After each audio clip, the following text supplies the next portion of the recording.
बिहार विधानसभा चुनाव की तैयारियों के बीच इस वक्त मैं आ पहुंचा हूं अरवल विधानसभा क्षेत्र में। अरवल विधानसभा क्षेत्र के विधायक हमारे साथ मौजूद हैं, तो सीधा उनसे बातचीत करते हैं और जानते हैं कि अरवल के विकास को लेकर के कितना कुछ एक्टिव रहे हैं। और अरवल में एक बड़ी समस्या ये है कि एक्सीडेंट का जो आंकड़ा है वो लगातार अरवल में बढ़ता जा रहा है। इस पर इन्होंने किस तरह से सदन में आवाज़ उठाई है, तमाम चीज़ों पर चर्चा करने के लिए हमारे साथ विधायक और मौजूद है। लाइव वीडियो में आपका स्वागत है। बहुत बहुत धन्यवाद और आपके चैनल के जरिए मैं आम जनता को नमस्कार करता हूं। एक्सीडेंट के आंकड़े की अगर बात कर ले, अरवल एक छोटा ज़िला है, यहाँ एक्सीडेंट का जो आंकड़ा है काफ़ी ज़्यादा है, तो इसको कम करने को लेकर के कुछ प्लान उलान आपने तैयार किया है? पिछले बार हम लोगों ने विधानसभा का सत्र जो बजट सत्र शुरू हुआ था इसी साल, इस साल भी मैंने उठाया, इसके पिछले साल भी उठाया। हर साल मतलब 5 साल तक किसी न किसी रूप में मैंने एक्सीडेंट का सवाल और यहाँ एक्सीडेंट न हो इसके लिए हमने सवाल उठाया। इसके लिए 2-3 पॉइंट हमने उठाया। इसके लिए 2-3 पॉइंट में ये हुआ कि बालू का जो उठाव होता था तो भारी ट्रक चलता था। हमने कहा कि दिन में बालू का उठाव जो है रोक लगाया जाए। दूसरा कि यहाँ 4 लेन नहीं है। 4 लेन जब तक नहीं रहेगा तब तक बीच में डिवाइडर नहीं बन सकता है। बीच में डिवाइडर नहीं होने से यहाँ एक्सीडेंट ज़्यादा होता है। इसलिए हमने 4 लेन का सवाल उठाया, सरकार के सामने सब समस्या रखा और बजाबते सरकार के पास सॉल्यूशन के साथ, समाधान के साथ मैंने सवाल ये किया कि यदि ये नहीं बना पा रही है सरकार तो बगल में सोन नहर के दूसरे छोर जो है, एक तरफ जो रोड बना हुआ है, दूसरे तरफ जो है जिस तरह से एम्स से लेकर के और नौबतपुर तक जो बना है उस तरह का वो कम से कम चौड़ी सड़क बन जाए तो बहुत सारा चीज़ें कंट्रोल किया जा सकता है।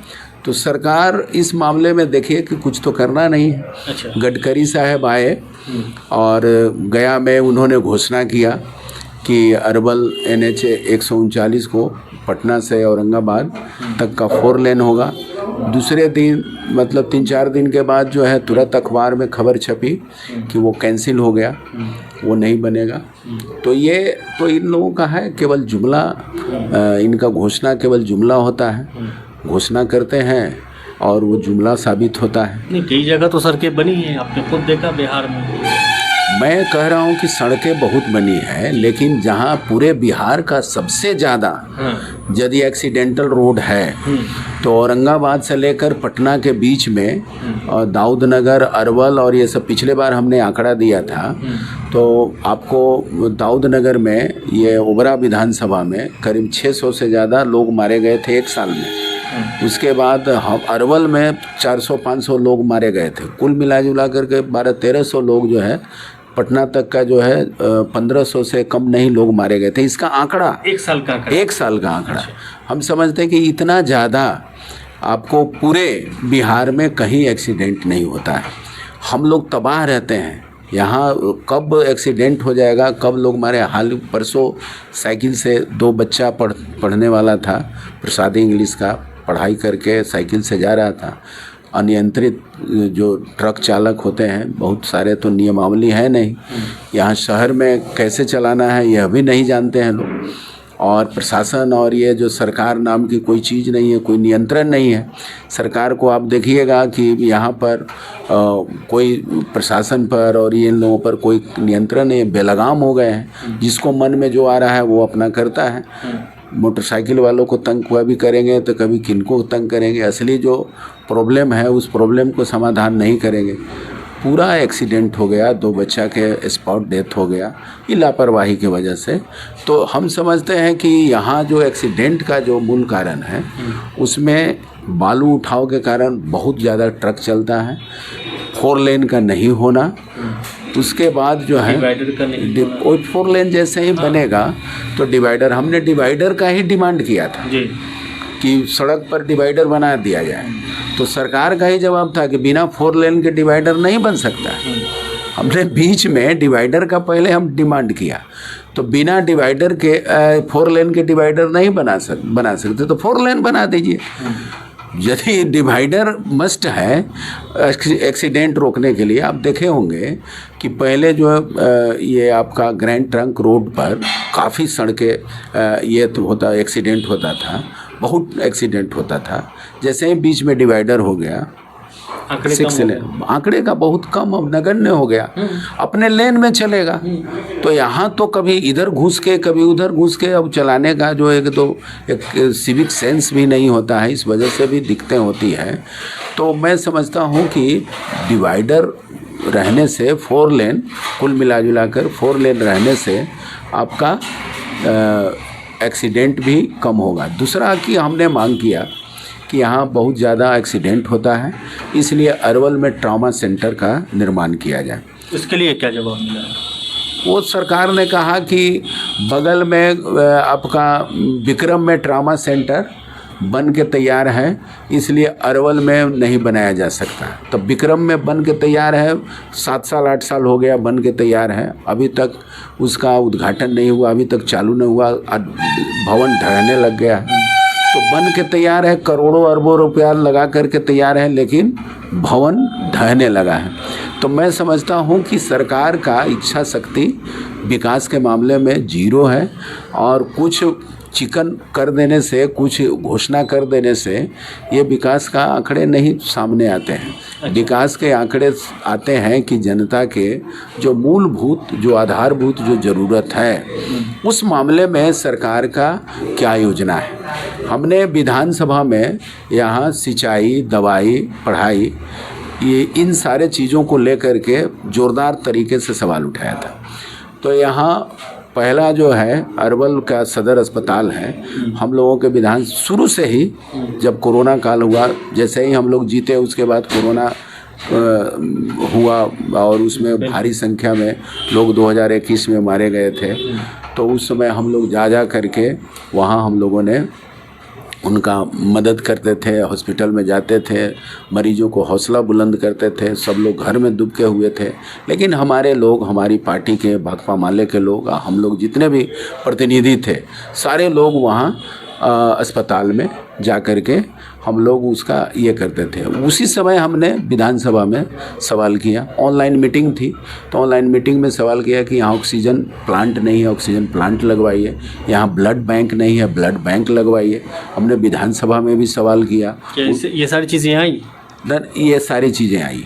मेरे विधानसभा में सवाल करने के बाद उन्होंने कहा कि 2 महीना के अंदर लग जाएगा। उन्होंने विधानसभा में सवाल का जवाब दिया, उसके बाद 2 महीना के अंदर तो नहीं लगा, लेकिन 6 महीना लग गए। लेकिन हम समझते हैं कि मेरे विधानसभा में सवाल करने के बाद ऑक्सीजन प्लांट लगा, उसके बाद ब्लड बैंक लगा, उसके बाद वहाँ अल्ट्रासाउंड का शुरुआत हुआ, CT स्कैन हुआ। तो कुल मिला जुला करके यहाँ का हॉस्पिटल का जो इंफ्रास्ट्रक्चर के बहुत सारे सिस्टम है उसको तो ठीक किया गया। लेकिन अब जो प्रॉब्लम है, यहाँ प्रॉब्लम है डॉक्टर की। अच्छा। डॉक्टर की कमी है। अभी रेडियोलॉजिस्ट नहीं होने के कारण आप देखिएगा कि अल्ट्रासाउंड बंद है, अल्ट्रासाउंड नहीं हो पाता है।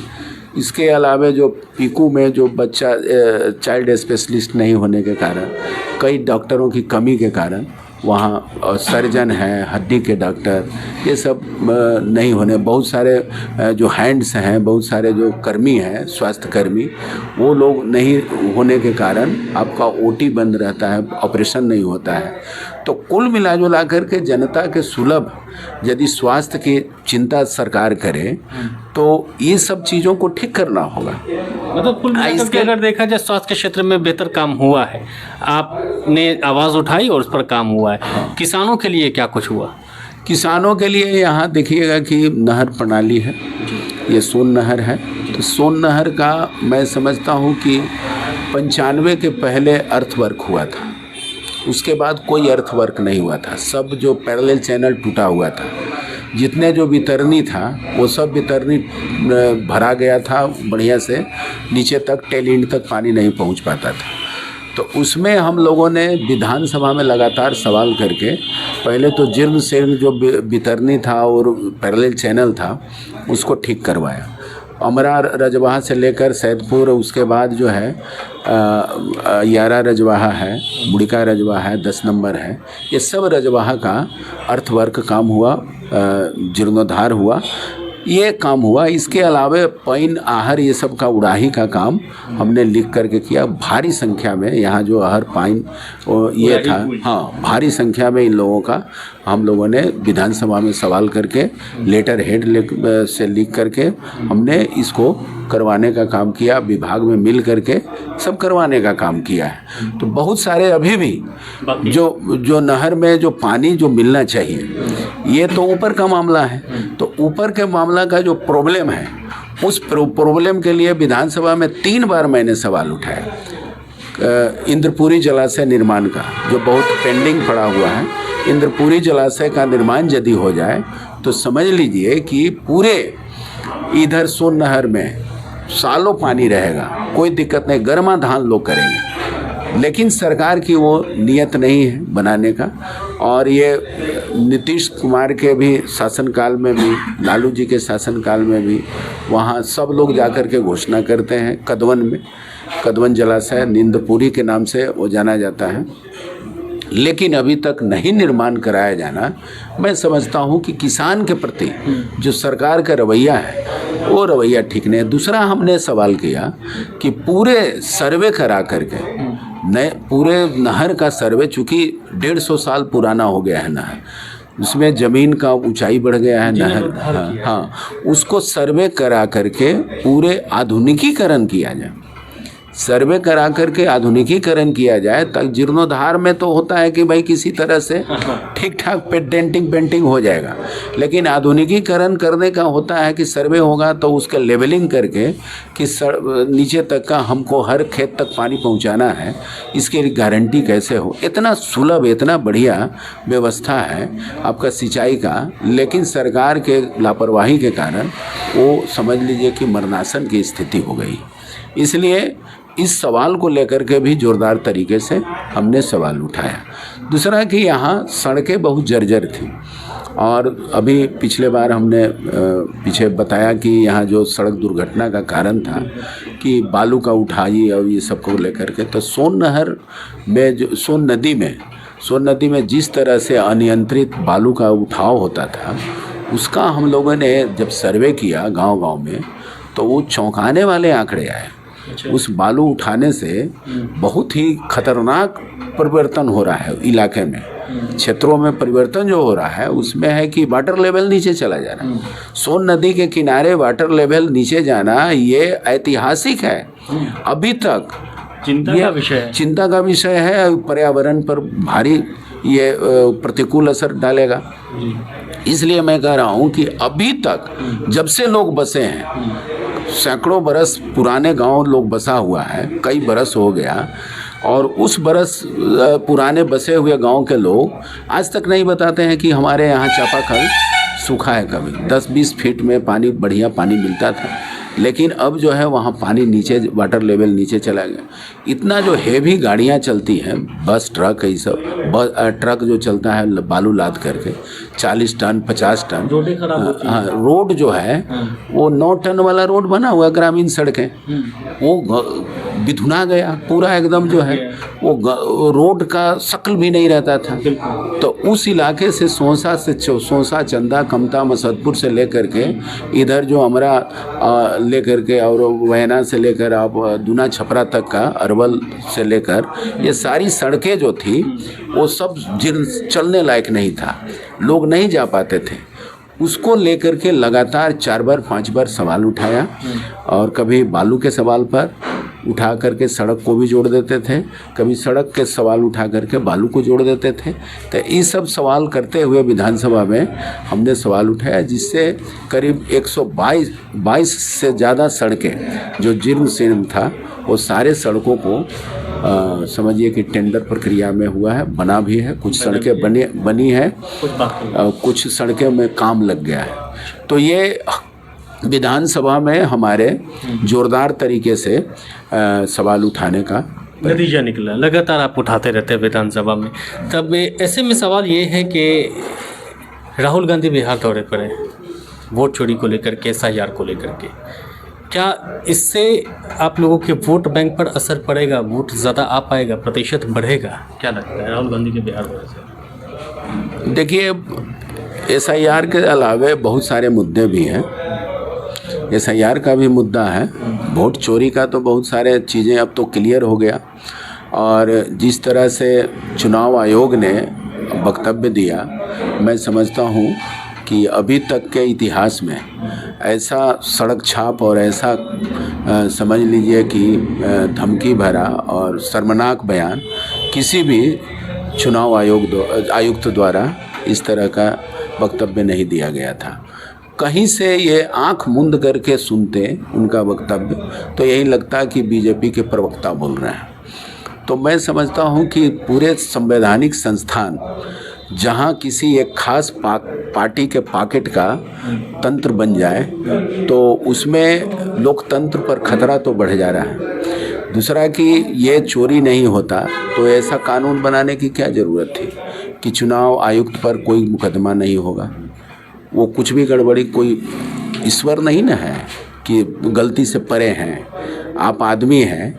और वही कोर्ट हर चीज़ का एक संस्थान बना हुआ है कि नागरिक अधिकारों का अतिक्रमण जो भी संस्थान करेगा उसके लेकर के वो संवैधानिक परफॉर्मा के तहत, संवैधानिक नियमावली के तहत उनको पीछे हटना पड़ेगा। तो संवैधानिक संस्थान है और वो संवैधानिक संस्थान में आप गलत करेंगे तो ऐसा नहीं है कि गलत आप नहीं कर रहे हैं। आप क्या हैं भाई, नॉन बायोलॉजिकल हैं। आप कौन सा भाषा बोल रहे हैं भाई कि आप मोदी जी तो बोलते हैं, मोदी जी के ही चेला हैं, उन्हीं के आदमी हैं। तो ये वो समझते हैं कि उसी तरह के बात बोल करके जनता के आंख में धूल झोंक दे। 25 में महागठबंधन की सरकार बनेगी। पूरे जोर से देख रहे हैं जिस तरह के उभार हैं। हमने देखा पूरे वहाँ आपको सासाराम में जो सभा हुई और उसके बाद जो यात्रा निकली है, गया में भी लोग बारिश में खड़े होकर के लोग सुन रहे हैं। पूरा भारी संख्या में लोग जो उतर रहे हैं सड़क पर। तो लोगों में तो एक है 20 साल का इस सरकार का ये जो नाकामयाबी का तो जवाब देंगे। और 20 साल में इस सरकार का यही उपलब्धि है कि जिस महादलित और जिस महागरीब, जिस महादलित का मतलब गरीब थे, अति पिछड़ा थे, सारे लोग, इन्हीं के नाम पर सरकार बनी, इन्हीं के वोट से सरकार बनी और 20 साल तक चली। लेकिन 20 साल में इन गरीबों का हैसियत देखिएगा। आंकड़ा जब सामने आया, ये हम लोग का आंकड़ा नहीं है, सरकार का आंकड़ा है। सरकार ने जो सर्वे किया, जातीय जनगणना, उसी में आर्थिक सर्वे हुआ, उसमें करीब 1 करोड़ से ज़्यादा लोग, 95 लाख हम समझते हैं कि उससे ज़्यादा लोग होंगे वो जो 6,000 से कम आमदनी वाला मासिक आमदनी पर जिंदा रहने को विवश है। तो उनका जो स्तर ये है, ये गरीबी का, जो गरीब थे वो महागरीब हो गए। तो ये सरकार का फेल्योर है। सरकार तो राशन दे रही है 80 करोड़ जनता को। राशन देना, हम कहे राशन बंद कर दो। तुम राशन क्यों दे रहे हो? राशन बंद कर दो और उनको व्यवस्था कर दो, एक नौकरी का व्यवस्था कर दो, आमदनी बढ़ा दो, मजदूरी बढ़ा दो, हर तरह का उनको सम्मानजनक वो जीने का हौसला बढ़ाओ। तो ये सम्मानजनक तब न होगा कि उनका सम्मानजनक काम का मजदूरी मिले, उनको श्रम का बेहतर मेहनताना मिले। तो बेहतर श्रम का मेहनताना मिलेगा तो उनका सम्मान भी रहेगा, उनका आत्मविश्वास भी बढ़ेगा, आत्मसम्मान भी बढ़ेगा।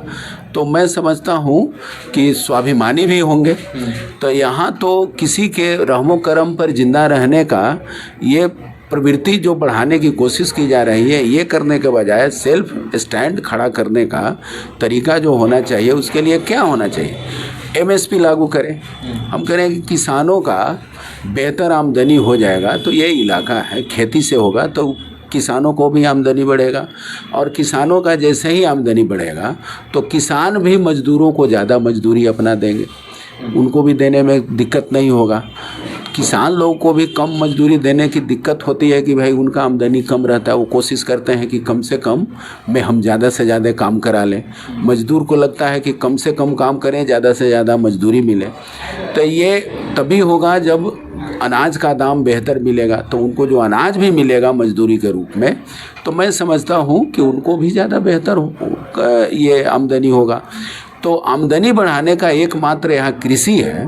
तो कृषि के मामले में सरकार जो है किसानों पर ही छोड़ दे रहे हैं। तो मैं समझता हूँ कि सरकार का जो पॉलिसी है वो किसान के बारे में कोई पॉलिसी नहीं है, बेरोज़गार के बारे में कोई पॉलिसी नहीं है। रोज़गार मिल जाता तो सभी किसानों के घर से एक रोज़गार मिल जाता, उनका भी हैसियत बढ़ती, उनका भी आमदनी बढ़ता, आर्थिक स्थिति सुदृढ़ होता। हम करें कि जिस सरकार में आप समझ लीजिए कि कितना सामंती सरकार ये है, और सरकार के सामंती सोच है कि 1500 में किसी को खटवाता है। पहले 1 शेर मजूरी में खटवाता था, अब जो आप 1500 में खटवाते हैं और आप ही कानून बनाते हैं कि कम से कम 22,000 25,000 कम से कम 800 रुपया पर डे न्यूनतम मजदूरी हम देंगे। न्यूनतम मजदूरी का कानून किसने बनाया है? सरकार नहीं बनाया है। इंडिया गठबंधन की अगर सरकार बनेगी तो ये सारी चीज़ें बदलेंगी। इंडिया गठबंधन की सरकार 16 महीने 17 महीने की बनी थी और हम लोग लेफ्ट के थे, तो लेफ्ट के बहुत सारे आइडिया जो था वो जो ये जो बना था हम लोगों का मैनिफेस्टो बना था, उस मैनिफेस्टो में बहुत सारे योजनाओं को हम लोगों ने लागू करवाने का काम किया था। आशा, आंगनबाड़ी, रसोईया, ये सब जो है इन लोगों का मानदेय में बढ़ोतरी के लिए हम ही लोग शुरू किए थे।